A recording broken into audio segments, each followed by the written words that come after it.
Hello नमस्कार, स्वागत है आप सभी का गेट एकेडमी में। और इस सेशन पर जहाँ पर कुछ पढ़ेंगे नहीं, लेकिन पढ़ाई से रिलेटेड बातें होंगी, क्योंकि जब से आरआरबी सीबीटी 1 का एग्ज़ाम हो गया है, हमने सीबीटी 2 पढ़ने से पहले हमने ये सोचा है कि हमारा होगा कि नहीं होगा, हमारा ये जो मार्क्स आ रहा है इसमें हम कट ऑफ क्लियर कर पाएँगे, नहीं कर पाएँगे, ये सब चीज़ें दिमाग में चल रही है सिवाय सीबीटी 2 के। भाई बहुत ज़रूरी सीबीटी 2 पढ़ना, क्यों? मैं बताऊँगा आगे की वीडियो में। लेकिन रिज़ल्ट कब आएगा? हमारे तुम्हारे पे नहीं है, ना कोई इंसान आपको बता पाएगा, ठीक है? आरआरबी के अलावा कोई आपको बता नहीं पाएगा एग्ज़ाम रिज़ल्ट कब आने वाला है। आपके पास मार्क्स आ गए, देख लीजिए। सोच लीजिए कि आपकी शिफ्ट कौन-सी थी, उस शिफ्ट का लेवल क्या था, उस शिफ्ट का एवरेज मार्क्स क्या आ रहा है, क्या आप वहाँ तक पहुँच रहे हैं? तो वो टफ पेपर में आपको चीज़ें बढ़ेंगी, क्योंकि हर किसी का शिफ्ट में अलग-अलग टाइप के लेवल हुए थे। कोई डिफ़िकल्ट है, कोई मॉडरेट है, कोई ईज़ी है। तो उसको एक ग्राउंड पे लेकर आने के लिए, एक कॉमन बेस पे लाने के लिए उससे हम करते हैं नॉर्मलाइज़ेशन करते हैं। अब सबकी परेशानी कि नॉर्मलाइज़ेशन में मार्क्स कितने बढ़ेंगे, कितने कम होंगे, तो याद रखिएगा ये पहले के जो फ़ॉर्मूले थे, उसके हिसाब से मार्क्स बहुत बढ़ते थे, 20-20 नंबर बढ़ते थे, 15-15 नंबर कम होते थे।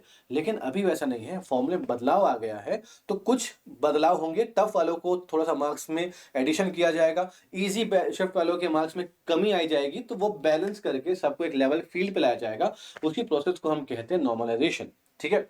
एक्सपेक्टेड रिजल्ट डेट क्या होगी, ये आपको कोई नहीं बताने वाला, लेकिन हाँ, पिछले बार के हिसाब से जब मई एंड जून तक में एग्जाम खत्म हुआ था, रिजल्ट आया था अगस्त में। 2019 की बात करते हैं, हमारे पास तो वही बेस होगा और हम उसी के अंदाजे में बात करते हैं। तो उसके हिसाब से जो रिजल्ट आया था दोस्तों, वो रिजल्ट आपका आया था अगस्त में रिजल्ट आया था, ठीक है? रिजल्ट जो आया था वो अगस्त में आया था, अगस्त 2019 में आया था आपका रिजल्ट। और लास्ट शिफ्ट जो हुई थी वो जून 2019 में, ये लास्ट शिफ्ट का एग्जाम हुआ था अराउंड 12-13 जून के आसपास।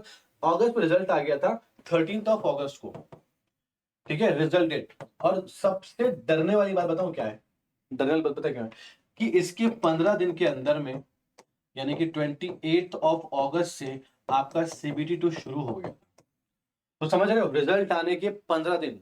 आज डर रहे हो रिजल्ट, आज वेट कर रिजल्ट आने का, और कल रिजल्ट जब आ गया तो डरोगे इस वीक 2 के लिए। सब कुछ भूल जाओ, तुम्हारे हाथ में सिर्फ एक ही चीज है, और वो है तुम्हारी किताब, तुम्हारा पेन, तुम्हारा पेपर, तुम्हारा दिमाग, तुम्हारी नॉलेज। ये सब चीज तुम्हारे हाथ में, इसका यूज करके सीबीटी 2 की तैयारी में जुट जाइएगा। रिजल्ट आ गया फेवर में, वेल एंड गुड, मुबारक हो, आप तैयारी में ऑलरेडी हैं, टेंशन की बात नहीं है, फोकस करो मार्क्स कैसे लेकर आएंगे।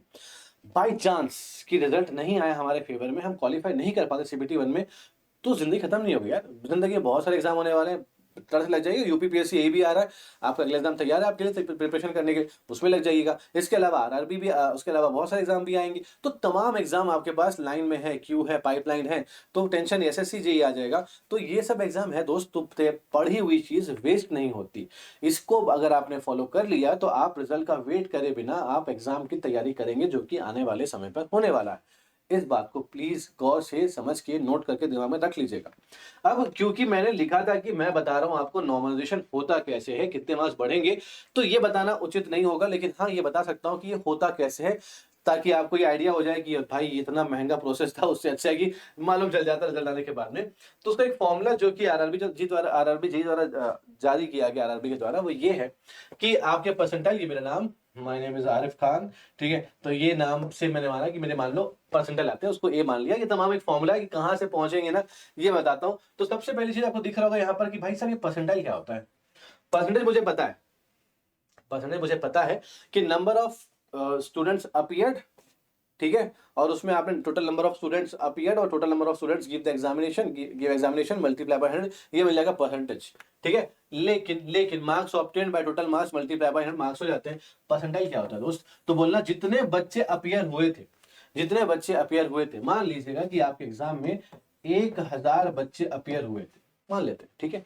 आपके रैंक आ गया, आपका रैंक कितना आ गया? सेकंड। रैंक कैसे बना जाती है कि भाई 1000 बच्चे हैं, डिक्रीजिंग ऑर्डर में हम मार्क्स लिखते हैं। जो टॉपर है उसके मार्क्स ये रहेगा। मान लीजिए उसके मार्क्स आ रहे हैं, आउट ऑफ 100 मार्क्स का पेपर है, ठीक है? 100 मार्क्स का पेपर है, जो टॉपर है उसको कितना मिला? 90 मार्क्स। 100 आउट ऑफ 100 मिला क्या? नहीं मिला। कितना मार्क्स मिला? 90 मार्क्स मिला। 90 मार्क्स, कितना परसेंटेज? तो बोलोगे सर 90% उसके मार्क्स आ रहे हैं, 90% आ रहे हैं। अब इससे ज्यादा किसी के मार्क्स है क्या? नहीं। तो ही और शी इज रैंक नंबर 1। अब इसके अकॉर्डिंग डिक्रीजिंग ऑर्डर में टॉप, सेकंड, थर्ड, फोर्थ करते करते हम उनकी रैंकिंग करेंगे। तो रैंक के हिसाब से नंबर 1 रैंक में आ गए भाई साहब, ये जिसको 10 नंबर कम मिले हुए हैं। तो ये 1000 में से कितना रैंक आया इसका? 1। आउट ऑफ अपीयर कितने हैं सर, 1000 बच्चे अपीयर हुए थे, मल्टीप्लाई बाई 100, तो ये निकल करके आ जाएगा आपका परसेंटाइल निकल कर आ जाएगा, ये हो जाएगा 999 डिवाइडेड बाय कितना हो जाएगा सर, बचेगा क्या आपके पास 10 बचेगा, तो ये हो जाएगा 99.9 परसेंटाइल, यानी कि अप्रोक्स 100 परसेंटाइल जो आया ना वो हुआ इसका परसेंटाइल। तो परसेंटाइल में मार्क्स नहीं आपके रैंक पर काम करा जाता है, तो इसलिए फर्स्ट रैंक वाले के 90 मार्क्स आ रहे हैं, 90% आ रहे हैं, लेकिन परसेंटाइल जो आ रहा है वो 99.9 परसेंटाइल आ रहा है।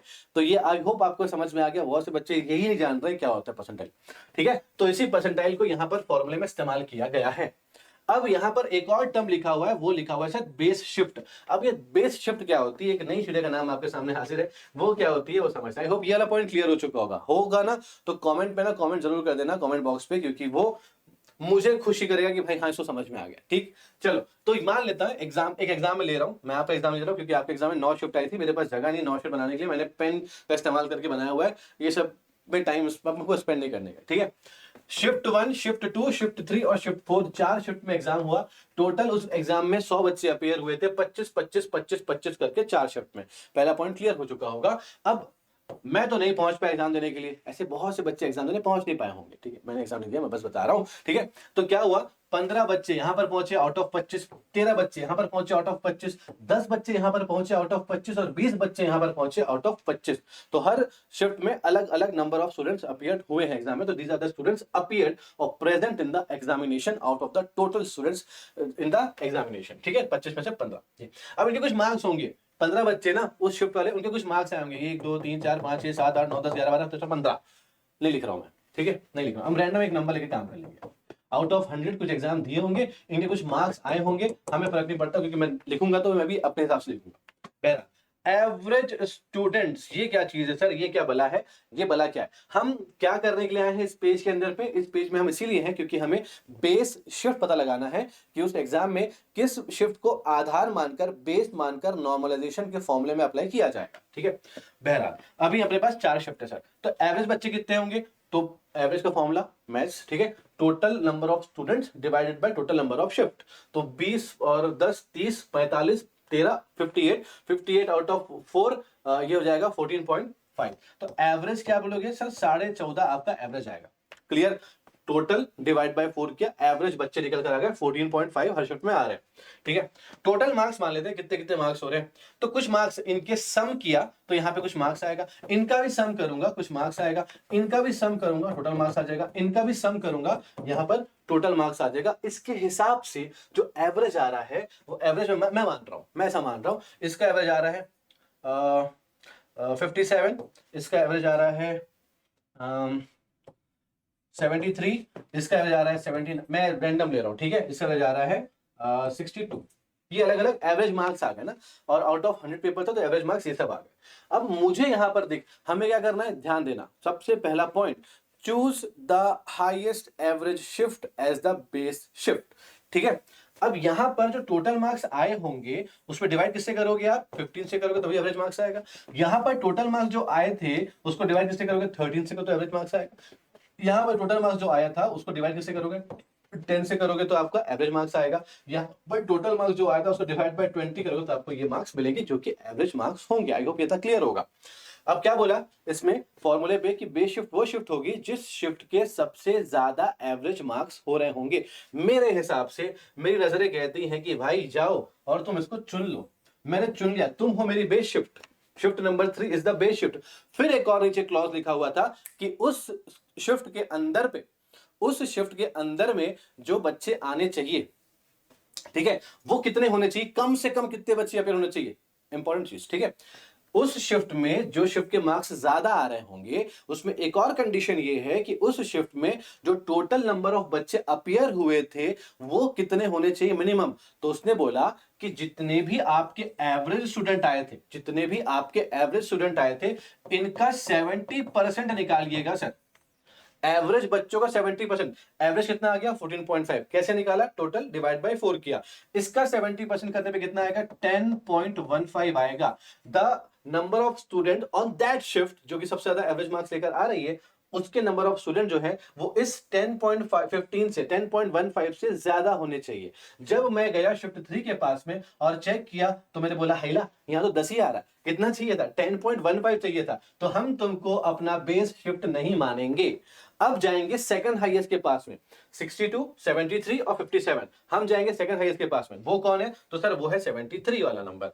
ठीक है, हम तुम्हारे पास आ गए, तुम हमारी बेस शिफ्ट बन सकती हो। देखते हैं तुम्हारे पास नंबर ऑफ स्टूडेंट कितने थे, मालूम चला 13 था, हमें कितना चाहिए कम से कम 10.15 अप्रूव्ड, क्योंकि ये 10.15 से ज्यादा है, इसीलिए हमारी बेस शिफ्ट बनती है, मुबारक हो, वो बनती है शिफ्ट नंबर 2। आई बात समझ में? तो how to choose the base shift this type, ठीक है, तो in this way we can choose the best shift out of the total shifts.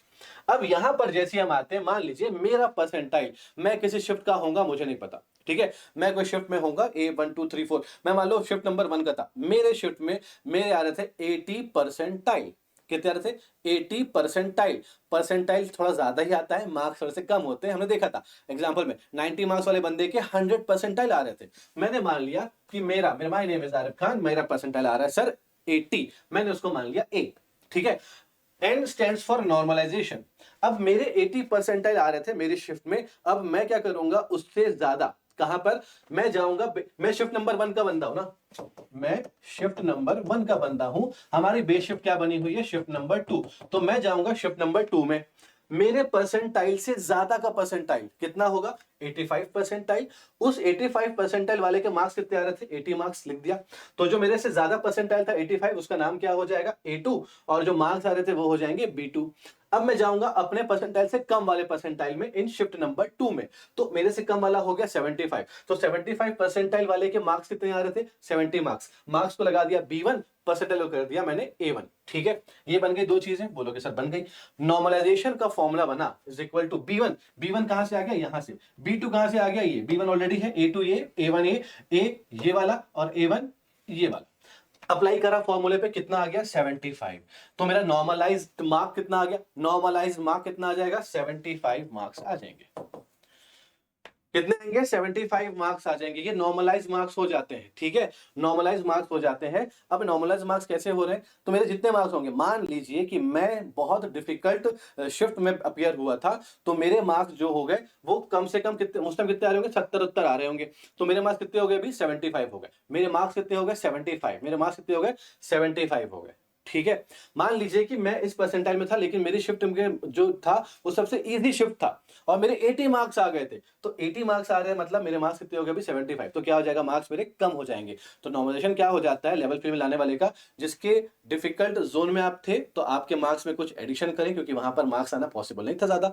जहां अगर आप इजी वाले शिफ्ट में आप थे, आपके मार्क्स बहुत ज्यादा आ गए क्योंकि उसको करना आसान था, तो आपके कुछ नंबर हम खींच लेंगे, सर बहुत ईजी था, बाकी लोग टफ था, आपके मार्क्स कम करते। तो this is normalisation to bring every students in a common field, in a common ground, ठीक है। एक जो मार्क्स बनेगा, ये जो मार्क्स बनेगा, ये आपको, अब आप शिफ्ट 1 2 से नहीं रहे, आप एक कॉमन शिफ्ट के हो गए, ठीक है, आप एक कॉमन शिफ्ट के हो गए। इसी तरीके से सबके मार्क्स लिखे जाएंगे 75 73 72 71, यहां पर 80 81 82, ये मार्क्स लिखे जाएंगे। अब सब एक कॉमन शिफ्ट में आ जाएंगे आफ्टर नॉर्मलाइजेशन, और इसके हिसाब से यहां पर रैंकिंग बताई जाएगी और इसके हिसाब से यहां पर परसेंटाइल बताएंगे। क्यों परसेंटाइल, तो नंबर को जब डिसेंडिंग ऑर्डर में अरेंज करेंगे, नॉर्मलाइज नंबर को जब डिक्रीजिंग ऑर्डर में अरेंज करेंगे, तो वो डिक्रीजिंग ऑर्डर में आपकी रैंक्स बनना चालू हो जाएंगी। अब रैंक बन गई है तो परसेंटाइल निकालना आसान हो जाएगा। अपीयर्ड स्टूडेंट माइनस आपकी rank divided by appeared student multiply by 100, इसका फॉर्मूला ऑलरेडी हम लोगों ने एक साइड में देखा हुआ है, ठीक है। तो ये इस तरीके से नॉर्मलाइज मार्क्स आप निकाल सकते हैं, परसेंटाइल भी बनेगी, ये सब चीजें आपने समझ ली है। तो इसके हिसाब से फिर आपका एक नॉर्मलाइज मार्क आएगा और उसके बेसिस में फिर एक रैंक बनेगी। और इस बार की आरआरबी जेईई सीबीटी 1 में आपको हर एग्जाम में 3 तरह के होते हैं, जहां पे कंप्यूटर बेस्ड एग्जाम्स होते हैं, तो डिफिकल्ट भी होते हैं और शिफ्ट मॉडरेट भी होती है और इजी भी होती है। तो ये देख लीजिएगा कि आप कौन से शिफ्ट से हैं और कौन उन किस्मत वालों में है कि बदकिस्मत में, जो भी, हालांकि किस्मत वाली प्रॉब्लम नहीं है, हम इसलिए ये चीज ना हो, किस्मत रोल प्ले ना करे, इसीलिए नॉर्मलाइजेशन का कंसेप्ट लाया गया, ठीक है। डिफिकल्ट वाले में 17 दिसंबर की शिफ्ट नंबर 3 और शिफ्ट नंबर 2 डिफिकल्ट सेक्शन के अंदर पर आते हैं, शिफ्ट के अंदर पे 18 दिसंबर की शिफ्ट नंबर 2 ये डिफिकल्ट शिफ्ट के अंदर में आती है। यहां का एवरेज मार्क्स 46 से लेकर 52 जाएगा। डिफिकल्ट मार्क्स कम। मॉडरेट में गए तो 17 दिसंबर की शिफ्ट नंबर 1, 18 दिसंबर की शिफ्ट नंबर 3, 16 दिसंबर का शिफ्ट नंबर 2। एवरेज कितना है 52 से लेकर 56, मतलब दोनों के बीच में रहेगा। जैसे हम जाएंगे उस शिफ्ट में जो कि बहुत इजी पेपर आए थे, तो वो है आपका 16 दिसंबर की shift number 3 and shift number 1 और 18 दिसंबर का शिफ्ट नंबर 1। यहाँ का एवरेज मार्क्स जो है वो 58 से लेकर 64 होता है। तो इनके मार्क्स रिड्यूस होंगे, इनके मार्क्स हाई होंगे, इनके मार्क्स में हल्का फुल्का बदलाव आएगा। ठीक है, तो ये हो गई पूरी कहानी आपकी किसकी, नॉर्मलाइजेशन की। तो आप देखिएगा नॉर्मलाइजेशन होने के बाद आपके मार्क्स ज्यादा आ सकते हैं, कम आ सकते हैं, जो भी चीज हो सकती है। ये बात आई थिंक आपको भी क्लियर हो चुकी होगी। अब दूसरा सवाल कि एग्जाम कब होगा, तो जब रिजल्ट आएगा दोस्त उसके 15 दिन के अंदर पे एग्जाम होगा। तो मैं तो कहता हूं दुआ मनाओ कि एग्जाम रिजल्ट थोड़ा सा डिले होकर आए, ताकि तुम सीबीटी 2 जो पढ़ना स्टार्ट नहीं करे थे वो पढ़ना शुरू कर दो।